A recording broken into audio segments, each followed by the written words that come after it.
சட்டம் மாறி வந்து மண்ணை முட்டும் காலில் சூழ்ந்து கைகள் தட்டும் வாழியவே தென்னவராட்சி திசைகள் எட்டும் நம்மவராற்றல் விண்ணை முட்டும் எட்டு திக்கும் முரசு கொட்டும் வாழியவே.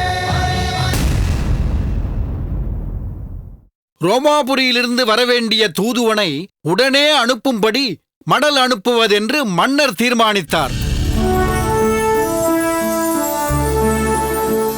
மன்னவா, நீண்ட நாட்களுக்கு பிறகு ஒரு மகிழ்ச்சியான செய்தியை சொல்லியிருக்கிறீர்கள். இளவரசர் இல்லாததால் கலை இழந்து கிடக்கும் அரண்மனை ரோமாபுரி தூதுவனால் மிகுந்த உற்சாகமடையப் போகிறது. இதன் மூலம் பாண்டிய நாட்டின் சிறப்பு யாவருக்கும் தெரியும். சோழ மாமன்னர் இதை கேட்டு தன் கவலையை மறந்து மகிழ்ச்சி அடைவார். பாண்டிய நாட்டின் மகத்துவம் ரோமாபுரி வரை பரவியிருக்கிறது என்பதை அறிந்து சேர நாட்டு மன்னர் திகைத்து போவார். இந்த நேரத்தில் பாண்டிய இளவரசரை அங்கு அடைத்து வைத்திருப்பது தெரிந்தால் ஆபத்தாகிவிடும் என்று தானாகவே அவரை அனுப்பிவிடுவார். இது என்ன பேச்சு? ரோமாபுரி தூதுவன் வந்த பிறகுதான் சேர மன்னனுக்கு பாண்டிய நாட்டின் பெருமை தெரியுமா? சேர சோழ நாடுகள் தோன்றுவதற்கு முன்பே உருவானது பாண்டிய நாடு. இரு கடற்கோள்களை கடந்து வந்தது பாண்டிய நாடு என்பதெல்லாம் எங்கோ இருக்கும் ரோமாபுரி மன்னருக்கே தெரிந்து இங்கு தூதுவனை அனுப்புகிறார் என்றால் இங்கேயே இருக்கும் சேர மன்னருக்கு தெரியாதா என்ன? அது நன்றாக தெரிந்திருப்பதால் தான் இளவரசருக்குரிய கௌரவத்தோடு அங்கு தங்க வைத்திருக்கிறார். அதற்காக அவர் அங்கேயே இருக்கட்டும் என்று விட்டுவிடப் போவதில்லை. ரோமாபுரி தூதுவன் இங்கு வருவதற்கு முன்பு நம் இளவரசர் இங்கு வந்து சேர்ந்து விடுவார் என்ற நம்பிக்கை எனக்கு இருக்கிறது. அப்படியானால் எங்களுக்கு மட்டும் அந்த நம்பிக்கை இல்லை என்று சொல்கிறாயா? எனக்கும் இளம்பழுதி வந்து விடுவார் என்பதில் நம்பிக்கை இருக்கிறது. அப்படி சொல்லுங்கள். இளவரசர் ஏதோ ஒரு காரணத்தால் தான் அங்கிருந்து தப்பிக்க வேண்டும் என்ற முயற்சியில் ஈடுபடாமல் இருக்கிறார். இந்த செய்தி தெரிந்தால் எப்படியும் தப்பித்து வந்து விடுவார். காட்டாற்று வெள்ளத்தை யாரால் கட்டுப்படுத்த முடியும்? இளவரசர் தப்பிக்க நினைத்தால் அவரை யாரால் தடுக்க முடியும்? அவரே தப்பிப்பாரோ அல்லது சேர மன்னரே அனுப்பி வைப்பாரோ? எப்படியோ இளவரசர் வந்து விடுவார் என்ற நம்பிக்கை எனக்கும் இருக்கிறது. நீங்கள் அத்தனை பேரும் இந்த அளவிற்கு நம்பிக்கையோடு பேசும்போது அந்த நம்பிக்கை என் மகனை காப்பாற்றாதா என்ன? நிச்சயம் காப்பாற்றும். மன்னவா, ரோமாபுரி தூதுவன் எப்போது இங்கு வருவான் என்று எதிர்பார்க்கிறீர்கள்? நமது அழைப்பு சென்ற மறுகணமே புறப்பட்டு விடுவார். கப்பல் பயணம் அல்லவா? காற்றும் மழையும் சாதகமாக இருந்தால்தான் விரைவில் வர முடியும். ஆனாலும் இயற்கை சீற்றம் ஏற்பட நேர்ந்தால் நங்கூரமிட்டு சில நாட்கள் கப்பலிலேயே காத்திருக்க நேரும். எப்படியும் விரைவில் வந்து சேர்வார் என்ற நம்பிக்கையோடு அதற்குரிய ஏற்பாடுகளை செய்வோம். அதுதான் சரி. என்னென்ன செய்ய வேண்டும் என்பதை மன்னர் தெரிவித்தால் அதை செய்ய காத்திருக்கிறோம். பாண்டிய நாட்டை தூதுவன் நெருங்கிவிட்டார் என்று தெரிந்தவுடனே வரவேற்பு வைபவங்களுக்கு ஏற்பாடு செய்வோம். அதற்கு முன்னால் அந்த தூதுவன் இங்கு வந்து திரும்பிச் செல்லும் வரை அவருடனேயே இருந்து பாதுகாக்கும் பொறுப்புக்கு ஒருவரை ஏற்பாடு செய்ய வேண்டும். ஏனென்றால் அது மிகப்பெரிய பொறுப்பு. இமை மூடாமல் விழித்திருந்து தூதுவரை பாதுகாக்க வேண்டும். அவர் மனமறிந்து உபசரிக்க வேண்டும். அவர் அறிய விரும்பும் செய்திகளை அதன் தன்மை மாறாமல் சொல்ல வேண்டும். சுருக்கமாக சொல்வதானால் வருபவரின் நிழலாக மாறி இணை பிரியாமல் இருந்து செயல்பட வேண்டும். அதற்கு யாரை தேர்ந்தெடுத்திருக்கிறீர்கள் என்பதை நாங்கள் அறியலாமா மன்னவா?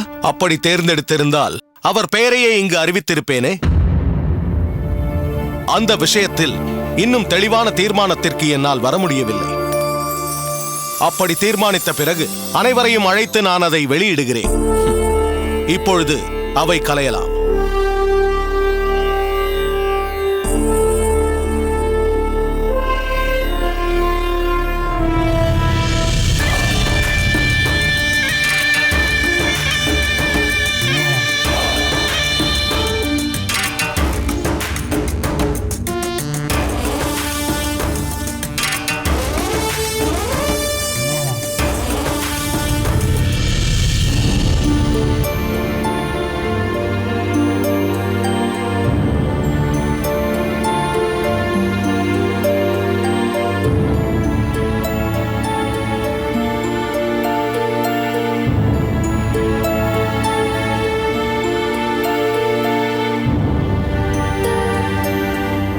என் ஒருவனுக்காக முத்துநகை எடுத்திருக்கும் முயற்சியை நினைத்தால் பிரமிப்பாக இருக்கிறது.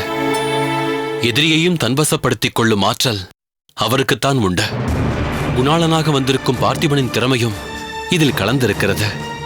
இத்தனைக்கும் மேலே இவர்களை இதற்கு தேர்ந்தெடுத்து அனுப்பியது கரிகாலரின் ராஜதந்திரம் அல்லவா? எத்தகைய சோதனைகள் ஏற்பட்டாலும் அதை சாதனையாக மாற்றுவது அவரது ஆற்றல் அல்லவா? இங்கிருந்து விடுவிக்கப்பட்ட சோழ நாட்டிற்கு செல்லும் போது ஓர் அரிய கவிதையை அவருக்கு காணிக்கையாக தர வேண்டும். அதைக் கண்டு அவர் பொருளராற்று படையிலும் பட்டினப்பாலையிலும் கூட இத்தகைய கருத்துக்களை நான் காணவில்லை என்று பூரிக்க வேண்டும். ஆமாம், அதுதான் சரி. கவித்துறை விருத்தங்களாக ஒவ்வொன்றும் கரிகாலரே என்று நிறைவு பெறும்படி அதை அமைக்க வேண்டும்.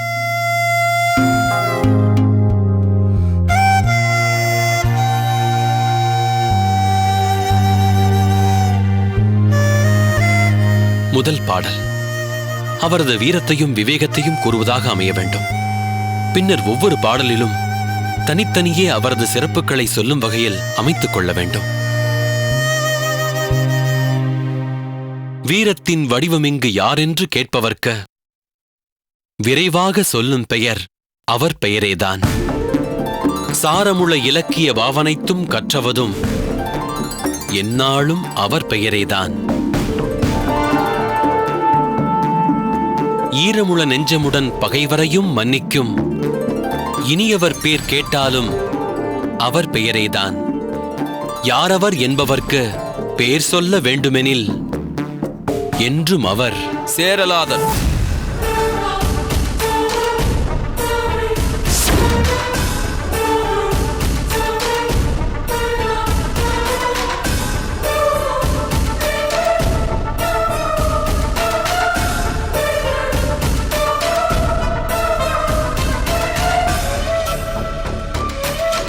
என்ன இளம்பொழுதி, நீ அந்த கவிதையை வேறு யார் பெயரையோ போட்டு நிறைவு செய்ய பார்த்தாயோ? அதனால்தான் என் பெயர் அந்த இடத்திற்கு மிகவும் பொருத்தமானதாக இருக்கும் என்று சேரலாதன் பெயரை சொன்னேன். பொருத்தமா பொருத்தமில்லையா என்பது வேறு விஷயம். இன்னொருவருக்காக பாடிய பாடலில் தன் பெயரை போட்டுக்கொள்வது சரியா சரியில்லையா என்று பார்ப்பதுதான் முக்கியம். சோழ மன்னர் கரிகாலர் தன் மீது பாடப்படும் பாடல்களையே வேண்டாமென்று மறுப்பவர். என்னை பற்றி பாடுவதை விட இந்த நாட்டை பற்றி பாடுங்கள் என்று சொல்பவர். ஆனால் தாங்களோ அவருக்காக பாடப்படும் பாடலில் தங்கள் பெயரை சேர்த்துக் கொள்ள விரும்புகிறீர்களே, ஏன்? அதில் சொல்லப்பட்ட எல்லா கருத்துக்களும் எனக்கும் பொருத்தமானதுதானே. நானும் எத்தனையோ போர்க்களங்களுக்கு சென்று எனது வீரத்தை நிலைநாட்டியவன்தான். புலவர்களை போற்றும் சிறந்த புலவரான கபிலரிடமே இலக்கியம் பயின்று அவராலேயே கவி பாடப்பட்டவன்தான். எல்லாவற்றிற்கும் மேலாக நான் ஈரமனம் கொண்டவனாக இருப்பதால் தான் நீ இன்னும் இங்கே இருக்கிறாய். ஏன்? நான் சொல்வதை உன்னால் ஏற்றுக்கொள்ள முடியவில்லையா? எனக்கு மட்டும் ஈர நெஞ்சும் அதில் இரக்க உணர்வும் இல்லாமல் இருந்திருந்தால் என்ன நடந்திருக்கும் என்று யோசித்துப் பார். சபை நடுவே தன்னை கொல்ல முயன்ற ஒருவனை எந்த மன்னனாவது இவ்வளவு காலம் விட்டு வைத்திருப்பானா? உன் சிரம் எப்பொழுதோ வெட்டுப்பாறையில் துண்டாகி விழுந்திருக்கும். அப்படி செய்யாமல் போனாலும் பாதாள சிறையில் இருட்டறையில் நீ சங்கலியால் பிணைக்கப்பட்டு அடைக்கப்பட்டிருப்பாய். கம்பஞ்சோரோ கேழ்வரகு களியோதான் உனக்கு உணவாக தரப்பட்டிருக்கும். வெளி உலகத்தையே மீண்டும் பார்க்க முடியாமல் கிடந்து மடிந்திருப்பாய். அப்படியெல்லாம் செய்யாமல் இப்படி உன்னை அரண்மனையிலேயே ஓரிடத்தில் வைத்திருக்கிறேனே, இது உன்மீது கொண்ட இரக்கத்தினால்தானே. ஓர் இளவரசனுக்குரிய சுகபோக வாழ்க்கை மாறாமல் அறுசுவை உணவு உண்டு அழகிய மஞ்சத்தில் படுத்துறங்கும் வாய்ப்பை ஏற்படுத்தி தந்திருக்கிறேனே, இது எனது ஈர நெஞ்சத்தின் அடையாளம் அல்லவா? இப்பொழுது கூறு, அந்த கவிதையில் இடம்பெற எனக்கு தகுதி இல்லையா? உண்மையிலேயே நான் ஒரு குற்றவாளியாக இருந்த எனக்காக நீங்கள் இதையெல்லாம் செய்திருந்தால் நீங்கள் சொல்வதெல்லாம் பொருத்தம்தான். ஆனால் நீங்கள் சொல்லும் அந்த குற்றத்திற்கு சம்பந்தமே இல்லாத ஒரு நிரபராதிக்குத்தானே இதையெல்லாம் வழங்கியிருக்கிறீர்கள். இதை நீங்கள் உங்கள் ஈர நெஞ்சின் அடையாளம் என்று சொல்லிக் கொள்வது எப்படி பொருந்தும்? இனியும் நீ இதையே எத்தனை முறை சொல்லிக் கொண்டிருப்பாய்? நீ குற்றவாளி அல்ல என்று நிரூபிப்பதற்கான சாட்சியாக இருந்த சோழ நாட்டு வீரர்கள் இனி தாங்கள் இருக்க தகுதி இல்லை என்று தம்மைத்தாமே மாய்த்து கொண்டார்களே, அதுவே நீதான் குற்றவாளி என்பதை உறுதி செய்து விட்டதே. அதில்தான் மன்னவா ஒரு கேள்வி இருக்கிறது. என்ன கேள்வி? அவர்கள் தாங்களாகவே தற்கொலை செய்து கொண்டார்களா அல்லது கொலை செய்யப்பட்டு மடிந்தார்களா என்பதுதான் அது. அவர்கள் திட்டமிட்டு கொலை செய்யப்பட்டார்கள் என்பது உறுதி செய்யப்பட்டு விட்டால் நான் குற்றவாளி அல்ல என்பதும் நிரூபணமாகிவிடும். மன்னவா, இப்பொழுது எதற்கு அதை பற்றியெல்லாம் விவாதிக்க வேண்டும்? தற்பொழுது தாங்கள் என்ன சொல்ல வந்தீர்களோ அதை மட்டும் சொல்லுங்கள். அது ஒரு குற்றவாளியிடம் குற்றவாளி இப்படி நின்று விவாதிக்க வேண்டுமா என்பதற்காக கேட்டேன். இளம்பழுதி, என் மகளின் பிறந்த நாளையொட்டி உனக்கு ஒரு நாள் விடுதலை தர இருக்கிறேன் என்பது உனக்கு தெரியும் அல்லவா? தெரியும். அது ஏன் என்பது உனக்கு தெரியுமா? அதுவும் தெரியும். என்ன தெரியும்? தங்கள் மகள் சேரநாட்டின் இளவரசியார் என் மீது கருணை கொண்டு பல நாட்டு இளவரசர்கள் இங்கு வரும்போது நான் மட்டும் சிறைப்பட்டிருப்பது நன்றாக இருக்காது என்ற தங்களிடம் வாதாடி அந்த ஒரு நாளாவது என்னை விடுவித்த எல்லோரிடமும் இயல்பாக இருக்கும்படி செய்ய வேண்டும் என்று கேட்டுக்கொண்டதால் தான் என்னை ஒரு நாள் மட்டும் விடுவிக்கப் போகிறீர்கள். அப்படித்தானே? சரியாகத்தான் தெரிந்து வைத்திருக்கிறாய். தனது பிறந்தநாள் பரிசாக பரிவாதினி வேண்டியதால் தான் இதை நான் ஏற்றுக்கொண்டேன். நீ என்ன குற்றம் செய்தாய், எதற்காக சிறை வைக்கப்பட்டிருக்கிறாய் என்று தெரிந்தும் அவள் ஏன் உன்னை பார்த்து இந்த அளவிற்கு பரிதாபப்படுகிறாள் என்றுதான் எனக்கு புரியவில்லை. நீங்கள் சொல்லும் அந்த செயலுக்கும் எனக்கும் எந்த சம்பந்தமும் இல்லை என்று அவர் உணர்ந்திருக்கிறார். அதனால்தான் அப்படி சொல்லியிருக்கிறார். அதுதான் உண்மை என்று நீங்களும் புரிந்து கொள்ளும் காலம் வரும். வரட்டும் வரட்டும், வரும்பொழுது பார்த்துக் கொள்ளலாம். இதோ பார் இளம்பழுதி, நீ நெடுநாட்கள் சிறையில் இருக்கும்படி நேர்ந்து விட்டது. நீ குற்றவாளி அல்ல என்று நிரூபிக்க வேண்டியவர்களும் இல்லாமல் போய்விட்டார்கள். இந்த நிலையில் உனக்கு தரப்படும் ஒரு நாள் விடுதலை நிரந்தர விடுதலையாகி நீ உன் நாட்டிற்கு திரும்பி செல்வதற்கான வாய்ப்பை நான் ஏற்படுத்தி தருகிறேன். நீங்கள் சொல்ல வந்ததை இன்னும் சொல்லவில்லை என்று நினைக்கிறேன். என்னை பொறுத்தவரை இப்பொழுதும் அப்பொழுதும் சோழ மன்னரிடம் பகையில்லை. என் மகள் பற்றி நானே வலிந்து சென்று பேச முயன்றாலும் கிள்ளி வளவன் அதை ஏற்கவில்லையே என்ற வருத்தம் மட்டும்தான் இருந்தது. ஆனால் பரிவாதினியின் மனதில் அப்படி ஒரு எண்ணமே இல்லை. அதை அவள் பொருட்படுத்தவே இல்லை என்று அறிந்த பிறகு அதை பற்றிய சிந்தனையையே நான் விட்டுவிட்டேன். இப்பொழுது எனது பிரச்சனை எல்லாம் அந்த விஜய பூபதிதான். இவ்வளவு காலமாகியும் அவன் இருங்கோவேளோடு வந்து என்னை அவன் அவமதித்த காட்சி என் மனதில் அப்படியே நிலை கொண்டிருக்கிறது. விஜய பூபதியை கரிகாலர் அங்கிருந்து வெளியேற்றினால் உனக்கு கொடுக்கப்பட்ட இந்த ஒரு நாள் விடுதலை நிரந்தர விடுதலையாகி நீ சோழ நாட்டிற்கு புறப்படலாம். அதனால் இப்பொழுதாவது முன்பு நான் சொன்னபடி ஒரு மடல் எழுது. நான் முன்பு சொன்னதைத்தான் இப்பொழுதும் சொல்கிறேன். சோழ மன்னருக்கு நான் கட்டளையிட முடியாது. விஜய பூபதி விஷயமாக வேண்டுகோளும் வைக்க முடியாது. நானும் அவரை பெரிதும் மதிக்கிறேன். விஜய பூபதியார் முன்பு எப்படி இருந்தார் என்பது நமக்கு முக்கியமல்ல. இப்பொழுது எப்படி இருக்கிறார் என்பதுதான் நாம் உணர்ந்து கொள்ள வேண்டிய உண்மை. என் விஷயத்தில் எப்படி தவறாக புரிந்து கொண்டீர்களோ அப்படித்தான் அவர் விஷயத்திலும் நடந்து கொள்கிறீர்கள். வெளியேற்ற வேண்டியது அவரை அல்ல, உங்கள் மனதில் அவர் மேல் இருக்கும் வெறுப்பை. மாறவே இவன் மாறவே மாட்டான். பரிவாதனிக்காக நாம் தரும் இந்த ஒரு நாள் விடுதலைதான் இவன் சுதந்திர காற்றை சுவாசிக்கும் கடைசி நாளாக இருக்க வேண்டும். அதற்கு பின் இவனை பாதாள சிறையில் அடைத்து வைக்க வேண்டியதுதான்.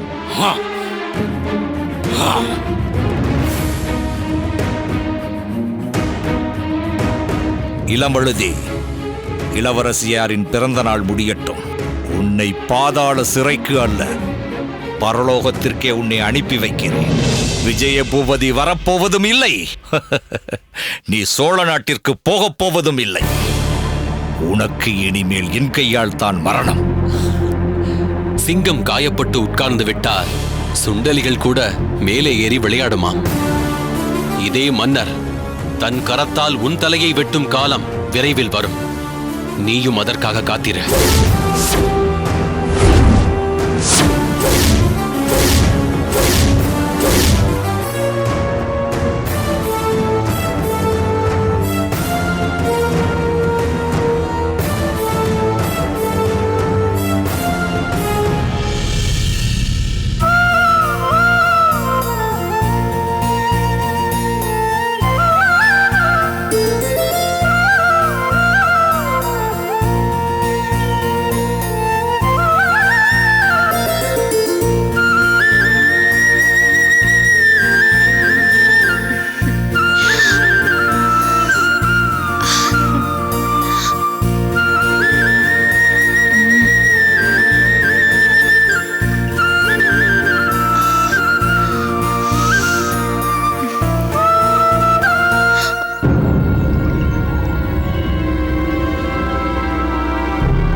பூக்குடையை நான் இங்குதானே வைத்திருந்தேன்.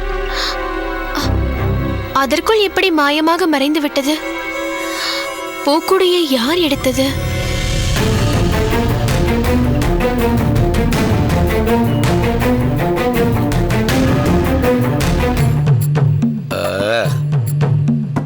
நான் தான் எடுத்தேன்.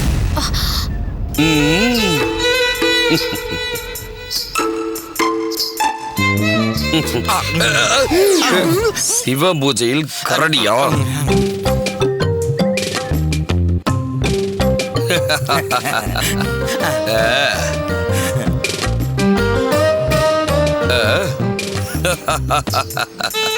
என்ன வாருணி, பூக்குடை காணாமல் போய்விட்டது என்று பயந்து விட்டாயா? பயம் வேண்டாம், அது எங்கும் போகவில்லை. இதோ இங்கே தான் இருக்கிறது. நான் தான் இளவரசன், நான் தான் கொடுப்பேன். இளவரசர் எப்போதும் இப்படிதான் வேடிக்கையாகவும் கலகலப்பாகவும் பேசிக்கொண்டே இருப்பார். இப்படி விளையாடி எத்தனை பேரை மோசம் செய்துள்ளார் தெரியுமா? விளையாடி பாசம் காட்டியுள்ளார் என்று கூற வந்தேன்.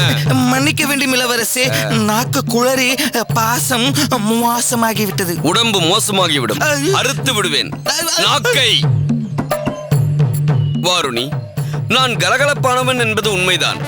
எனது வேடிக்கை, விளையாட்டு, குறும்பு, நகைச்சுவை என சகலமும் என்னிடத்தில் நிரம்பி இருக்கிறது. பலர் இவர் செய்வதை பார்த்து கோமாளி என்று நினைத்து, ஆனால் இவர் கோமாளி இல்லை, புத்திசாலி. அறிவு கொட்டவனே. வாருணி, உனக்கு ஒன்று தெரியுமா? எனக்கு யாரை மிகவும் பிடிக்குமோ அவர்களிடத்தில் மட்டும்தான் நான் இந்த விளையாட்டுகள் எல்லாம் விளையாடுவேன். பிடிக்காதவர்களிடம் ஒருபொழுதும் விளையாட மாட்டேன். வேண்டுமென்றால் கேட்டு பாருன், இவனிடத்தில் ஒரு தடவை கூட விளையாடியதே இல்லை. இது எல்லாம் எதற்கு என்னிடம் சொல்லிக் கொண்டிருக்கிறீர்கள்? இங்கு எதற்காக நீங்கள் இருவரும் வந்திருக்கிறீர்கள்? இது அந்தப்புறம். இங்கு ஆடவர்கள் யாரும் வரக்கூடாது. அன்றே அருந்ததி உங்கள் இருவரையும் எச்சரித்து இங்கு வரக்கூடாது என்று மிரட்டி அனுப்பினார்களே. ஒருவேளை இங்கு உள்ளவர்கள் யாரையாவது பார்க்க வேண்டும் என்றால்? இளவரசியாரை பார்க்க வேண்டும் என்றால் முறையாக அனுமதி பெற்றுதான் வர வேண்டும். இளவரசியை பார்க்க வேண்டும் என்றால் முறையாக அனுமதி பெற வேண்டும். இளவரசியின் தோழியை பார்ப்பதற்கு அனுமதி தேவையில்லையே. புரியவில்லையே. நான் இப்பொழுது இளவரசியாரை பார்க்க வரவில்லையே, உன்னைத்தானே பார்க்க வந்தேன். என்ன எதற்காக நீங்கள் பார்க்க வர வேண்டும்? நான் அரண்மனையில் பணிபுரியும் சாதாரண பணிப்பெண். வாருணி, இனி ஒரு முறை அப்படி சொல்லாதே. சேரநாட்டு இளவரசிக்கு வேண்டுமென்றால் நீ சாதாரண பணிப்பெண்ணாக இருக்கலாம். ஆனால் இந்த விதர்ப்ப நாட்டு இளவரசனுக்கு நீ அசாதாரணமானவள். என்று உன்னை முதலாக பார்த்தேனோ அப்பொழுதே என்னுள் பட்டாம்பூச்சி பறக்க ஆரம்பித்து விட்டது. பட்டாம்பூச்சியா? அது என்ன? காண்பிக்கிறேன்.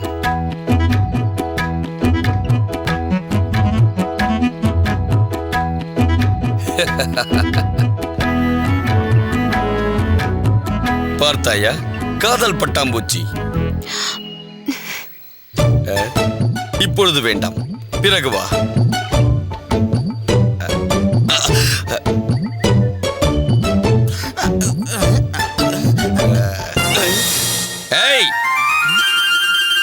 என்ன தேடுகிறாய்? உனக்கு ஒரு கரப்பான் பூச்சி கூட வராது. அது கம்பளி பூச்சியடா. வாருணி, உன்னை என் பட்டத்து ராணியாக்க வேண்டும் என்று முடிவு செய்து விட்டேன்.